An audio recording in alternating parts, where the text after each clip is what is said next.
सालों की मोदी जी की सरकार में तरक्की हुई? नहीं हुई। क्या हुआ?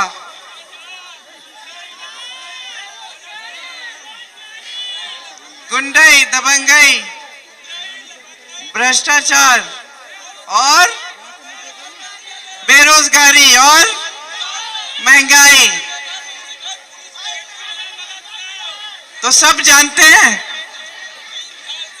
देखिए, 10 सालों से मोदी जी की सरकार रही है देश में, केंद्र में, और योगी जी की रही है प्रदेश में। नतीजा क्या रहा? 45 सालों में सबसे ज्यादा बेरोजगारी आज हमारे देश में है। 70 करोड़ लोग बेरोजगार हैं। 30 लाख सरकारी पद खाली पड़े हुए हैं। मेरी बहनें महंगाई का सामना नहीं कर पा रही हैं। आप कितना भी काम कर लो, कितनी भी मेहनत कर लो, कमाई पूरी नहीं हो रही है। परिवार में 2-2, 3-3 लोग भी मजदूरी कर ले, काम कर ले, खेती कर ले, फिर भी कमाई नहीं हो रही है। मैं बाद में आपसे बात कर लूंगा। तो परिस्थितियां क्या है आज? आज ये है कि जो नीति मोदी जी ने बनाई है वो सब बड़े बड़े उद्योगपतियों, खरबपतियों के लिए बनाई है। आज अगर आप इतनी महंगाई का सामना कर रही हैं, खेती में कमाई नहीं हो रही है, बेरोजगारी इतनी बढ़ रही है, इसकी वजह है सरकार जब सही नीति बनाती है, जब सरकार की नीयत ठीक होती है तो बहुत तरक्की हो जाती है।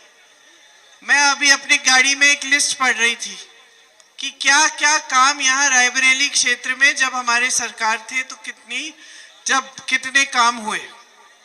मैं पढ़ रही थी जैसे आपके क्षेत्र में एनटीपीसी, गंगा का ब्रिज, बाकी पूरे रायबरेली में rail coach factory, washing line, बिजली की लाइन रेल के लिए, ये सारी चीजें यहाँ पे लगाई गई और इनसे आपको सुविधा हुई।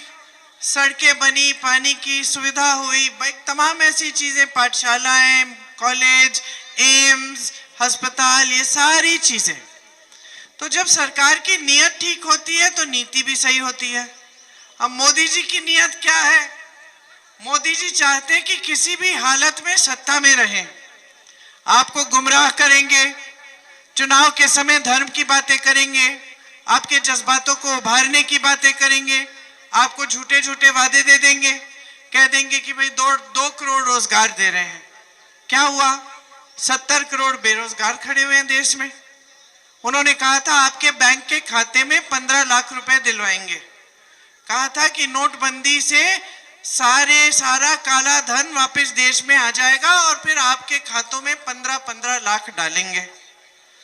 आज क्या परिस्थितियां? आपके खातों में आए 15 लाख, ना आपको रोजगार मिला। बड़े बड़े खरबपति हैं 22 इस देश में, मोदी जी के जान पहचान के, मोदी जी के खास हैं। उनकी ऐसी तरक्की हो रही है कि पूछिए मत।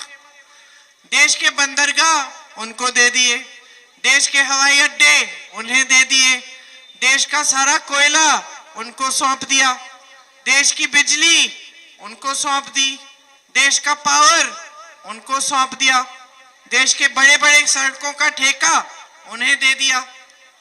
तो उन खरबपतियों को मजबूत करने के लिए पूरी योजना बनाई हुई है। और आपको मजबूत करने के लिए क्या योजना है? एक योजना नहीं है। आप कह रहे हैं पकौड़े तलवाएंगे, मोदी जी कह रहे थे पकौड़े तलवाएंगे। अजीब अजीब सी बातें करते हैं। चुनाव में आते हैं, आपकी एक काम की बात नहीं करते। चुनाव के मंच पर जब आपको भाषण देते हैं, क्या भाषण देते हैं? कहते हैं सावधान रहिए। कांग्रेस पार्टी ने अपने घोषणा पत्र में लिखा है कि अगर आपकी 2 गाड़ियां हैं तो कांग्रेस पार्टी 1 गाड़ी ले लेगी। ये मोदी जी कह रहे हैं देश के सबसे बड़े पद को पर आसीन हमारे प्रधानमंत्री कि सावधान हो जाइए, कांग्रेस पार्टी एक एक्सरे की मशीन लाएगी, आपके घरों में घुसेगी, आपके गहने मंगलसूत्र ले लेगी और किसी और को दे देगी।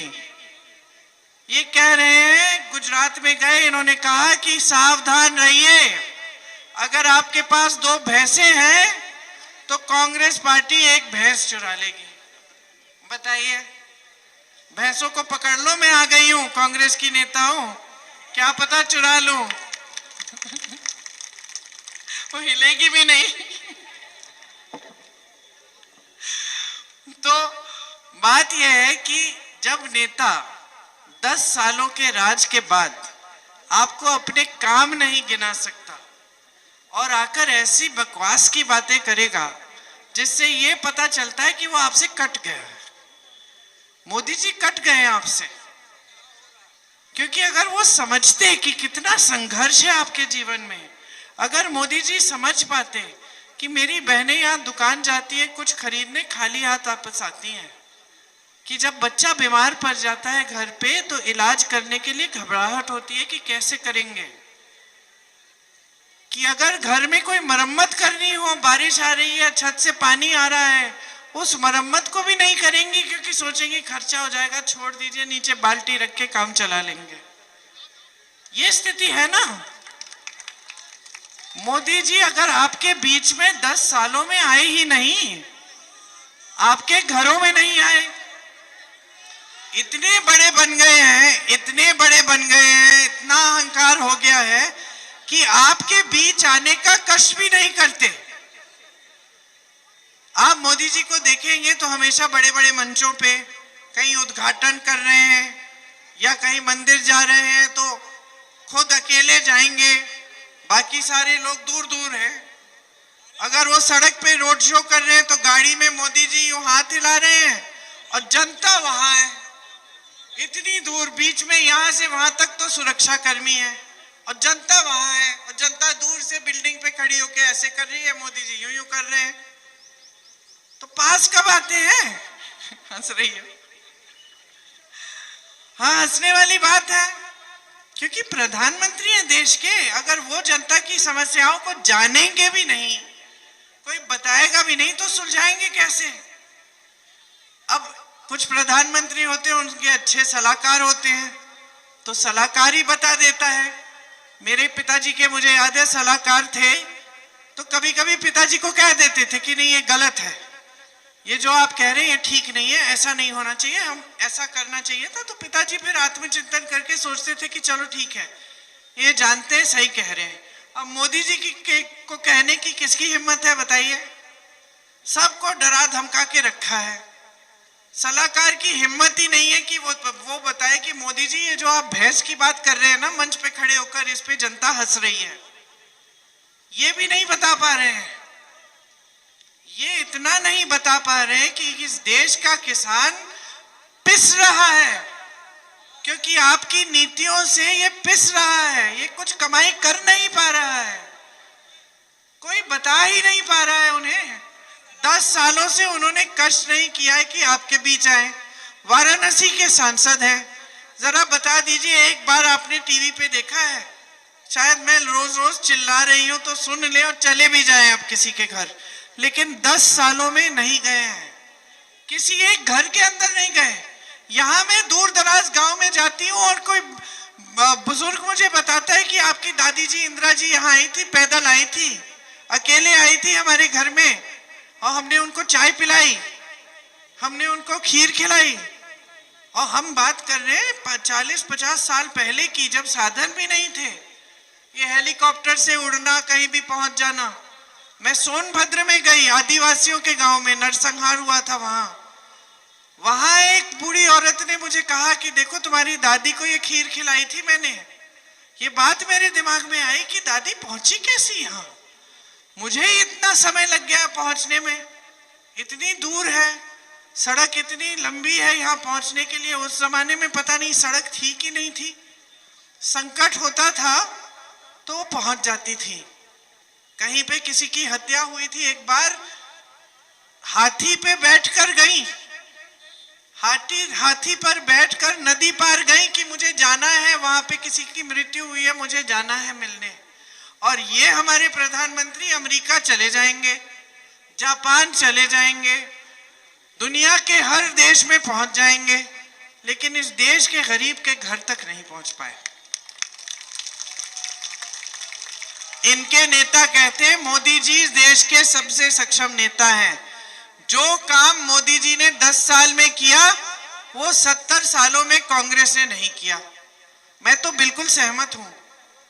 10 सालों में जितनी बेरोजगारी मोदी जी लाए, कांग्रेस ने 70 सालों में ये काम नहीं किया। जितनी महंगाई मोदी जी के 10 सालों में आई, उतनी महंगाई कभी कांग्रेस के जमाने में नहीं रही। जितनी पीड़ा किसान को हुई इन 10 सालों में, उतनी पीड़ा कांग्रेस के 70 सालों में नहीं हुई। और एक और बात बता देती हूं कि 70 सालों में से 55 सालों का राज था कांग्रेस का। 55 सालों में कांग्रेस पार्टी इस दुनिया की कभी सबसे अमीर पार्टी नहीं बन पाई। 10 सालों में मोदी जी ने भाजपा को इस दुनिया की सबसे अमीर पार्टी बना दिया। समझे आप कैसे बनी? कहां से आए पैसे? मोदी जी तो इतने ईमानदार हैं, उनका हर नेता कहता है कि मोदी जी ही है ईमानदार, बाकी सब भ्रष्ट हैं। तो इनकी पार्टी दुनिया की सबसे अमीर पार्टी 10 सालों में कैसे बन गई? बिल्कुल सही, बिल्कुल सही। देश बेच के बड़े बड़े खरबपतियों के साथ साठगांठ करने के बाद।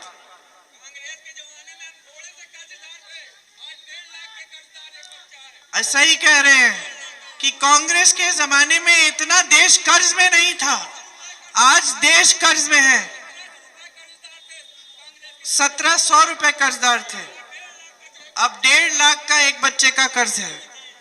अच्छा, ये आंकड़ा मुझे नहीं मालूम था। अच्छा है आप बता रहे हैं तो सुनिए, ये मुझे मालूम था कि हमारा कर्ज बहुत बढ़ गया है देश का। और इस बीच क्या हो रहा है? सारे खरबपतियों को सारी बड़ी बड़ी सरकारी कंपनियां मिल रही हैं, सारे बड़े कारखाने मिल रहे हैं। इस बीच क्या हो रहा है? किसान आत्महत्या कर रहा है क्योंकि वो 1 लाख का 50,000 का कर्ज नहीं चुका पा रहा है। और बड़े बड़े खरबपति मोदी जी के मित्र, उनको सरकारी बैंक 16 लाख करोड़ कर्ज माफ कर रहे हैं। सरकारी बैंक में किसका पैसा होता है? मोदी जी का तो नहीं होता, अडानी का पैसा नहीं होता भाइयों बहनों। सरकारी बैंक में आपके पैसे होते हैं, देश का पैसा होता है। इंदिरा जी जब आपकी सांसद थी, प्रधानमंत्री थी, इंदिरा जी ने निजी बैंकों का केंद्रीयकरण, राष्ट्रीयकरण किया। राष्ट्रीयकरण किया का मतलब था कि बैंक में जितने भी पैसे हैं वो राष्ट्र के पैसे हैं। इन बड़े खरबपतियों को 16 लाख करोड़ रुपए जब माफ होते हैं तो राष्ट्र के पैसों से माफ हो रहे हैं। वो पैसे हैं जो आपके जेब में जाने चाहिए। कैसे? आपके लिए योजनाएं बनाकर, आपके लिए सही नीतियां बनाकर। यहां आपके आवारा पशु की समस्या है, रात को क्या करते हो? घर जाके सोते हो? रात को मचान पे सोते हो ना? पहरेदारी करते हो अपने खेतों की। इस समस्या को हल करने के लिए मोदी जी ने क्या किया है? योगी जी ने क्या किया है? कुछ नहीं किया। छत्तीसगढ़ में कांग्रेस की सरकार रही। छत्तीसगढ़ की कांग्रेस की सरकार ने गौशालाओं को इतना मजबूत बना दिया कि महिलाओं को उनमें रोजगार मिल रहा था। 60-70 हजार रुपए महिला कमा रही थी। दूध के जो पदार्थ हैं, मिठाई, ये मक्खन, दही, ये सब बना के पैकेजिंग करवा के बेच रही थी। स्वयं सेवा समूह बनाए, गौशालाओं से जोड़े, गोबर खरीदा। सरकार ने जनता से कहा हम गोबर खरीद लेंगे, तुम पशु को रख लो। जनता ने पशु को रखा, घर पे देखभाल की। प्रति किलो मुझे याद नहीं, 11 रुपए 12 रुपए 2 रुपए किलो की गोबर खरीदी। गोबर खरीद के गोबर गैस बना के आपके घरों में भेजी। महिला खुश थी, उसको रोजगार मिला। जानवर खुश था, उसकी देखभाल हो रही थी। और गौशालाएं अच्छी बन गई और समस्या आपकी खत्म हो गई। गांव में गोबर गैस भी आ गया। ये होती है सही नीति। राजस्थान में हमारी सरकार थी, 25 लाख रुपए का बीमा मिला। किसको? गरीब परिवारों को, कि 25 लाख का अगर आपको कोई भी स्वास्थ्य के लिए इलाज कराना हो, 25 लाख रुपए तक मुफ्त है। लोगों ने हार्ट की ऑपरेशन किए, ब्रेन की सर्जरियां करवाई, कैंसर का ट्रीटमेंट कराया, सारा मुफ्त में। सिर्फ पहचान पत्र बनाने का खर्चा करना पड़ा, बस। ये होती है सही नीति। कर्नाटका, तेलंगाना में हमारी सरकार है। हमारी सरकार गरीब परिवारों की सबसे बड़ी महिला के खाते में 2000 रुपए हर महीने डाल रही है। आज के दिन बहनें, कर्नाटका में जो बहनें हैं, वो मुफ्त में पूरी बस की यात्रा पूरे प्रदेश में कर रही हैं। किसी को मंदिर जाना है, किसी को मायके जाना है, किसी को बहनों से मिलने जाना है, रिश्तेदारों से, सहेलियों से, जाती है, एक पैसा नहीं खर्चती है। पूरे प्रदेश में, छत्तीसगढ़ में हमने किसानों का कर्ज माफ किया। सरकार बनी, 24 घंटों के अंदर अंदर कर्ज माफ होने शुरू हुए। यही मध्य प्रदेश में किया, यही राजस्थान में किया। जहां जहां हमारे प्रदेश सरकार है, वहां पुराना पेंशन मिल रहा है, कर्मचारियों को पुराना पेंशन मिल रहा है। ये होती है सही नीतियां।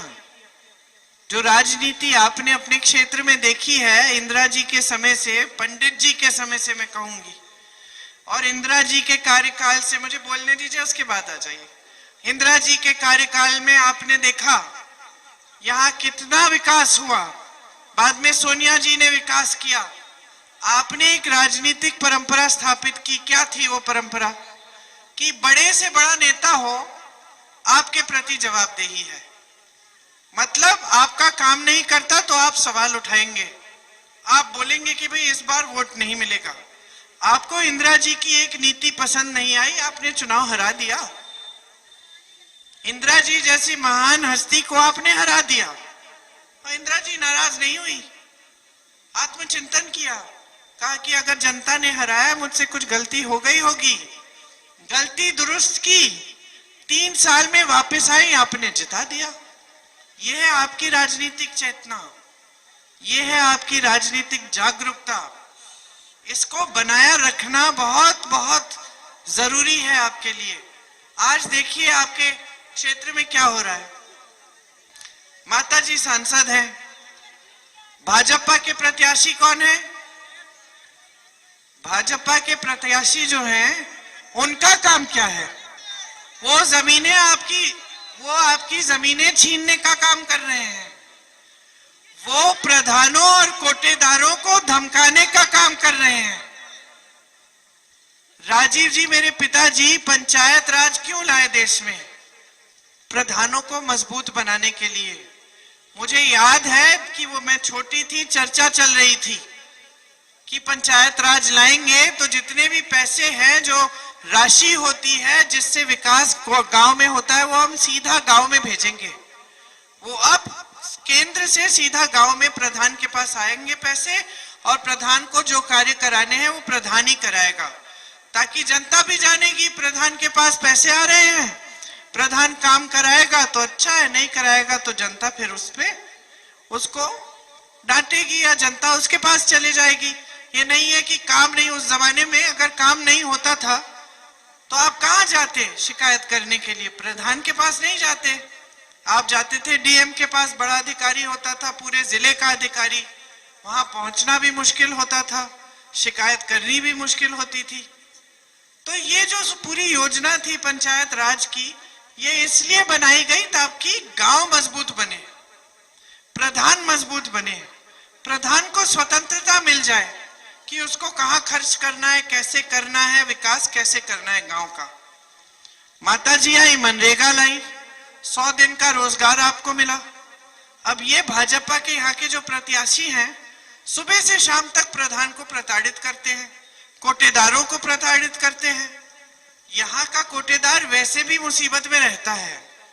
अन्य प्रदेशों में 200-200 रुपए मिल जाते हैं, यहां 90 रुपए मिलते और वो भी नहीं मिलते क्योंकि बीच में अधिकारी भी ले लेते हैं। तो यहां का कोटेदार वैसे भी दुर्बल है, अब आप ऊपर से उस पर दबाव डाल रहे हो, ऊपर से उसको प्रताड़ित कर रहे हो, तो किसको छोड़ा है? गरीबों की जमीन ले रहे हो, प्रधानों को, कोटेदारों को तंग कर रहे हो, प्रताड़ित कर रहे हो। ये होता है काम किसी राजनीतिक प्रत्याशी का? ये सांसद बनना चाहते हैं आपके? इनके पांचों भाइयों ने आतंक फैला रखा है पूरे क्षेत्र में। सांसद आपके मेरे भाई अगर बनेंगे तो आप देखना, माताजी का काम आपने देखा है कि किस तरह से काम होता है, झुक के आता है आपके सामने। माताजी कभी अहंकार को लेकर नहीं आई आपके सामने, हमेशा झुक के आई, आपकी बातें सुनी, आपको समझा, आपका आदर किया। हमारी विचारधारा यही है, हम चाहते हैं आप मजबूत हो, तो जहां जहां हमारे प्रदेश है हम यही चाहते हैं। मोदी जी, भाजपा के सारे नेता, उनका तो ध्यान कहीं और है, उनका ध्यान सिर्फ यही है कि सत्ता कैसे अपने हाथों में रखनी है। चुनी हुई सरकारों को गिरा देते हैं, विधायकों को करोड़ों रुपए देके, छुपाते भी नहीं है, कह देते हैं इसको 100 करोड़, उसको 100 करोड़, उसको 100 करोड़, हमने सरकार ही बदल डाली। आपने सरकार चुनी, उसको बदलने का काम इन्होंने पैसों के बल पर किया। तो इस तरह की राजनीति चाहते हैं या आप स्वच्छ राजनीति चाहते हैं जिसमें नेता आपकी सेवा करे, आपका आदर करे? अब मेरे भाई को देखिए, वहां दिख रहा है आपको, 4000 किलोमीटर चले कन्याकुमारी से कश्मीर, सिर्फ आपको मिलने के लिए। संघर्ष किया है, कष्ट सहा है, सिर्फ आपके लिए नीतियां बनाने के लिए। तो क्या तय किया वापस आके लंबी लंबी यात्राओं से कि देश के साथ जो अन्याय हुआ है उसको दुरुस्त करने का काम कांग्रेस पार्टी करेगी, आपको न्याय देगी। कैसे? जो मेरे किसान भाई हैं, उनके खेती के हर सामान पर आज जीएसटी, वो जीएसटी हटाई जाएगी। आपके सारे खेती के सामान सस्ते हो जाएंगे, खेती से कमाई शुरू होगी। आपको आज सही उपज का दाम नहीं मिलता, न्यूनतम समर्थन मूल्य आपका कानूनी अधिकार बन जाएगा। कोई भी सरकार आए, उस अधिकार को पूरा करना उस सरकार का कर्तव्य होगा, लेकिन पहले हमारी सरकार आनी पड़ेगी। मुझे मालूम है गुंडाई और महंगाई चरम पर है, महंगाई चरम पर है और मेरी बहनें सहती हैं इसका बोझ। इसीलिए मेरी बहनों के लिए हर गरीब परिवार की सबसे बड़ी महिला के खाते में 8500 रुपए हर महीने सरकार डालेगी। एक साल में 1 लाख रुपए बन जाएंगे। मैं किसानों की बात कर रही थी, आपको भुगतान नहीं मिलता जब बाढ़ आती है। हम कानून लाएंगे कि 30 दिनों के अंदर अंदर पूरा भुगतान मिलेगा आपको। हम ये कानून लाएंगे कि जो स्नातक पास हैं उनको पहली नौकरी का अधिकार मिलेगा और पहली नौकरी द्वारा 1 लाख रुपए सालाना सरकार देगी। 5000 करोड़ रुपए का फंड बनेगा नौजवानों के लिए, ताकि नौजवान जब अपना कारोबार शुरू करना चाहे उसके लिए सुविधा हो।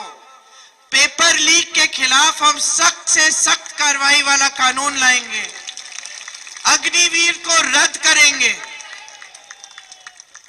क्योंकि हम चाहते हैं कि आपको स्थायी रोजगार मिले। मोदी जी ने स्कीम बनाई है, सेना में भर्ती हो जाओ, 5 साल बाद वापस आओ, बेरोजगार हो। और अगर उन 5 सालों में खुदा ना करे, भगवान ना करे, आपको कुछ हो जाए, आप शहीद हो जाएं, तो आपको शहीद का दर्जा भी नहीं मिलेगा। यह है मोदी जी की स्कीम। हम कह रहे हैं कि अग्निवीर को हम रद्द करेंगे। हम एक कानून बनाएंगे कि पूरे देश भर में मजदूरी 400 रुपए से कम नहीं हो सकती। अगर आप मजदूर हैं, कोई ठेकेदार आपको 400 रुपए प्रतिदिन से कम नहीं दे पाएगा। जैसे हम मनरेगा गांव में लाए, उसी तरह से हम शहरी मनरेगा लाएंगे। शहरों में भी हम अधिकार देंगे कि 100 दिन का आपको कम से कम रोजगार मिलना ही पड़ेगा। मनरेगा में आज पैसे कम किए हैं मोदी जी ने, हम और पैसे डालेंगे और मजबूत बनाएंगे मनरेगा को। हम चाहते हैं कि प्रधान मजबूत बने। हम कोटेदारों के लिए भी, हम कोटेदारों को भी मजबूत करना चाहते हैं। उनके लिए भी इस कम वेतन 90 रुपए का वेतन आज के दिन में है क्या? है क्या आज के दिन में? क्या खरीद लेंगे आप 90 रुपए में? तो उस वेतन को भी हम बढ़ाना चाहते हैं। हम आंगनवाड़ी की बहनों के लिए, आशा बहुओं के लिए केंद्र से दुगनी राशि भेजेंगे ताकि आपका मानदेय बढ़ाया जाए। सरकारी जितनी भी नौकरियां हैं उनमें से आधी हम महिलाओं को देंगे। पहले के आरक्षण के तहत तो जो पहले के आरक्षण है वो रहेंगे, लेकिन उनमें से आधी नौकरियां महिलाओं को मिलेंगी। तो ओबीसी के लिए आरक्षण है तो उसमें से आधी महिलाएं ओबीसी होंगी बस। अगर एससी का आरक्षण है तो उसमें से भी जो आधे, उस आरक्षण में आधा महिलाओं को, आधा पुरुषों को मिलेगा ताकि महिलाएं भी मजबूत हो पाए। 25 लाख की बीमा, स्वास्थ्य बीमा पूरे देश भर में लागू करेंगे। अगर आप गरीब परिवार के होंगे तो आपके लिए 25 लाख तक इलाज मुफ्त होगा। छोटे दुकानदारों को, छोटे कारोबारों को हम मजबूत करने का काम करेंगे।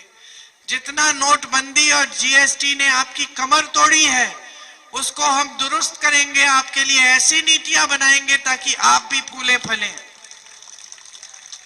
हम चाहते हैं कि देशवासी मजबूत बने, आपकी शक्ति आपके हाथों में आए। इस लोकतंत्र को मजबूत करना चाहते हैं जिसे दिन ब दिन ये लोग कमजोर कर रहे हैं। भाजपा ने यही काम किया 10 सालों में जो कांग्रेस ने 70 सालों में नहीं किया। लोकतंत्र को कमजोर किया और आज उनको ये कहने की हिम्मत है कि संविधान को बदल डालेंगे, आपके अधिकारों को कमजोर करेंगे, आपके आरक्षण को कमजोर करेंगे।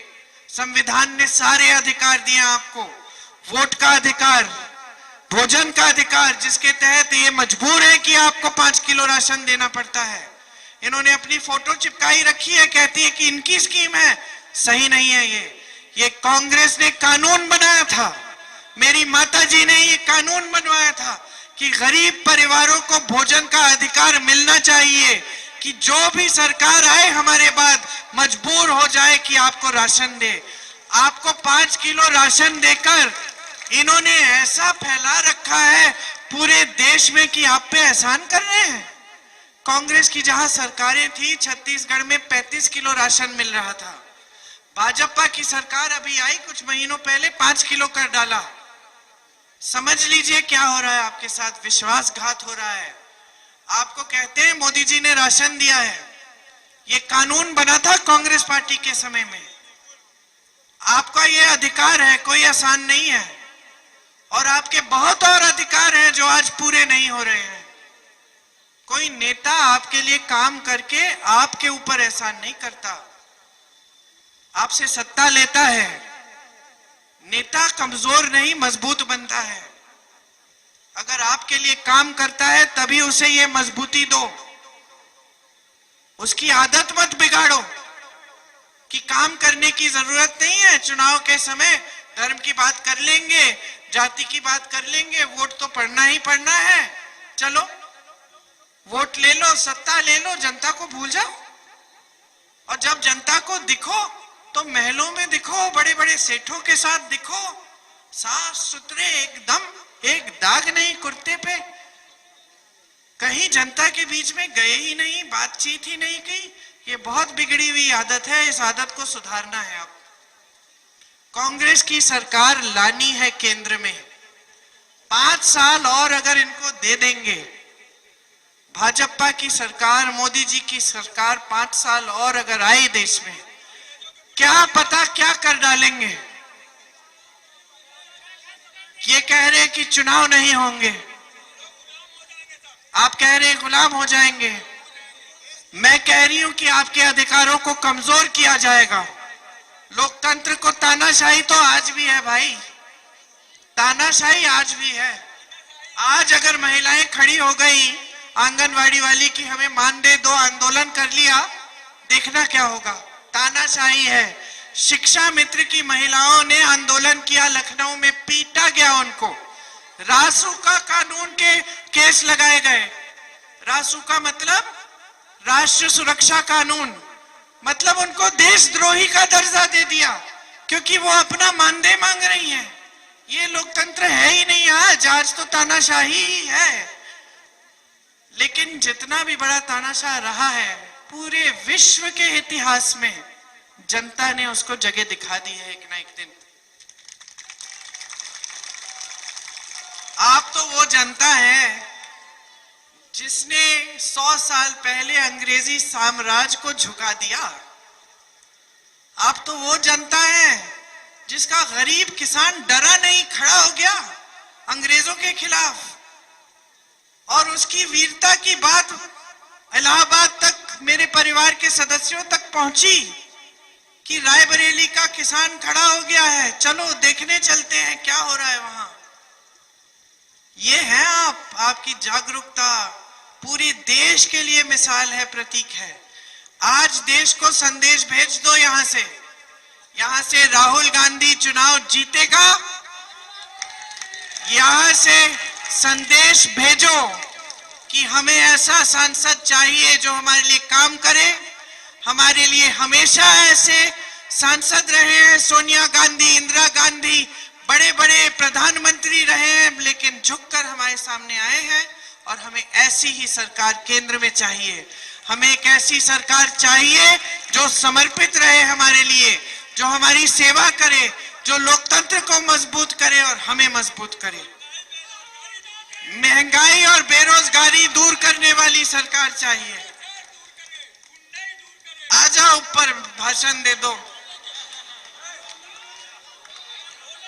आ गए, आने दो, चलो आ जाओ। जो मैंने नहीं कहा कह डालो। नाम क्या है? मेरा नाम है मोहम्मद अनवर। चलो बोलो। मेरे साथ 3.5 साल से अत्याचार हो रहा है। अच्छा। मैं मुख्यमंत्री जी को और एसपी साहब को, डीएम साहब को, सबको एप्लीकेशन देता हूँ 3 साल से कंटिन्यू हर महीना। क्या और हम बेघर कर दिए गए। हमारा घर बना, हमारे सामने एक माफिया गुंडा जिसके ऊपर गैंगस्टर 302, 307, योगी जी कहते हैं गुंडई यूपी से हट गई है। यही गुंडा अब बढ़ रहे हैं, अब पैदा हुए। ये आपने यहाँ पूरे क्षेत्र में देखा है। भाजपा के प्रत्याशी क्या करते हैं? रहने वाले ऊंचाहार में किराए के मकान पे रह रहे हैं। अच्छा, 3 साल से अपना घर छोड़ के यहाँ किराए के मकान पे रह रहे हैं और बराबर एप्लीकेशन दे रहे हैं। पुलिस आज तक ये नहीं पूछी कि भाई तू एप्लीकेशन क्यों दे रहा है, किस मामले में? क्योंकि वो बीजेपी नेता का, बीजेपी मंत्री का खास आदमी है। ठीक है, तो देख लो क्या कह रहे हैं। कह रहे हैं कि गुंडाई फैल रही है पूरे क्षेत्र में, ये आप जानते हैं। तो ये सच्चाई है आपके जीवन की। आप इस अपने जीवन की सच्चाई के आधार पर अपना वोट डालो। भैया को भारी से भारी बहुमत से जिताओगे, कांग्रेस पार्टी की सरकार लाओगे केंद्र में, तो आप देखना कितना बदलाव आएगा आपके जीवन में। क्योंकि हम ये सारी नीतियां बनाएंगे जिससे आपको सुविधा मिलेगी। आ जाओ बाबा। धन्यवाद। जय हिंद।